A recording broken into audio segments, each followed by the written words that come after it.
Psych Siddharth cinema అయితే చూసొచ్చిన ఇప్పుడే. ఇది 2026లో నేను చూసిన ఫస్ట్ మూవీ. సినిమా నాకు ఎట్లా అనిపించింది అంటే, నేను ఎక్స్పెక్ట్ చేసినంత అంటే ట్రైలర్, టీజర్ ఎక్సైట్ చేసినంత సినిమా అయితే నాకు సినిమాలో పోయి కూర్చున్నప్పుడు అంత ఎగ్జైటింగ్ ఏం అనిపించలేదు. ఎందుకంటే because of that editing style అండి. సినిమాలో కట్స్ ఎక్కువ ఉంటాయి సినిమాలో. ప్రతి సీన్ కట్ ఉంటది. అండ్ ఈ సినిమా మోస్ట్‌లీ యూత్‌ని అట్రాక్ట్ చేస్తూ తీశారు. అంటే మెయిన్‌లీ సినిమా యూత్ కోసమే. And A rated cinema also. So, వాళ్ళు చెప్పాలనుకున్న పాయింట్ ఏదైతే ఉందో సినిమాలో, ఆ పాయింట్‌కి మంచి స్టఫ్ ఉన్న మంచి ఆహ్, ఒక మనిషి అన్నీ కోల్పోయి ఒక స్టేజ్‌లో ఉన్నప్పటి నుంచి ఎట్లా how he get back into his life అనేది ఒక మంచి కాన్సెప్టే.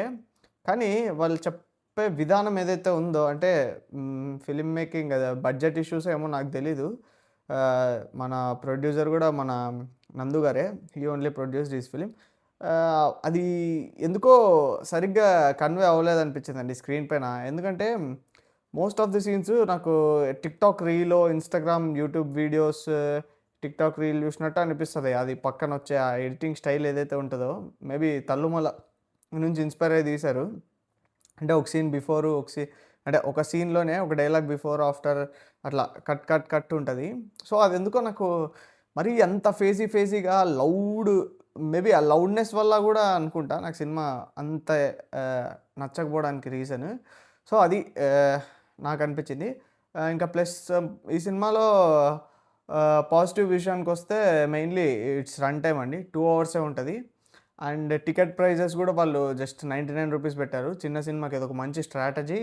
అండ్ ఇలాంటి చేయడం వల్ల చిన్న సినిమాలకు చాలా హెల్ప్ అవుతది. సో, అదొకటి. అండ్ ఈ సినిమాలో మ్యూజిక్ గూడా చాలా బావుంటది. మ్యూజిక్ నాకు మంచిగా అనిపించింది. సో, అంటే వినగలిగినట్లు అనిపించింది. అంటే రీసెంట్‌గా చూసుకున్న మూవీస్ లాగా గాకుండా. సో, ఇట్స్ నైస్ అనిపించింది. అండ్ నందు గారి acting and heroine acting, she is also did very wonderful. అంటే తను చాలా చేస్తున్నట్టు అనిపించిందండి. So, acting.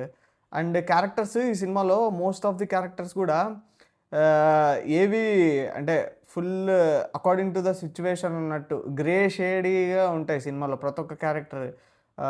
అండ్ ఇంకొకటి నాకు ఈ సినిమాలో ఒకటి రిజిస్టర్ కానిది ఏందంటే ఆ ఫ్రెండ్‌షిప్ అండి. ఫ్రెండ్‌షిప్ స్టోరీని ఇంకొంచెం ఏదన్నా జేయాల్సింది అన్నట్టు అనిపించింది. అంటే వాళ్ళిద్దరి మధ్య ఆ బాండ్ ఏంటి అన్నట్టు అనిపించింది. అండ్ మధ్యలో ఆ మీమ్స్ ఒకటి నాకు అంటే ఒకసారి, 2 సార్లు వస్తే అన్నట్టు ఎక్సైట్ అయితాం.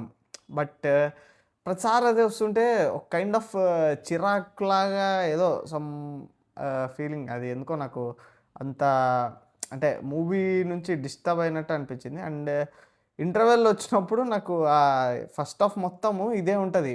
స్ స్టోరీ ఎక్కడ ముందరకు పోదు. జస్ట్ క్యారెక్టర్స్‌ని అట్లా ఎస్టాబ్లిష్ చేసుకుంటా పోతాడు. ఫస్ట్ హాఫ్ ఇంటర్వెల్ వచ్చినప్పుడు హమ్మ! ప్రశాంతంగా ఉంది అన్నట్టు అనిపించింది. సెకండ్ హాఫ్‌లో కొంచెం ఉంది. స్టఫ్ అయితే స్టోరీ మొత్తం కొంచెం సెకండ్ హాఫ్‌లోనే ఉంది. ఇంటిమసీ సీన్ గురించి గూడా అది గూడా చాలా మంచిగా చెప్పారు. చాలా బావుందది. కొంచెం ఫ్రెష్ ఐడియా లాగా అనిపించింది. సో, ఇది గైస్ నాకు 'సైక్ సిద్ధార్థ' సినిమా చూసినప్పుడు అనిపించింది. సో, ఇది నా ఒపీనియన్.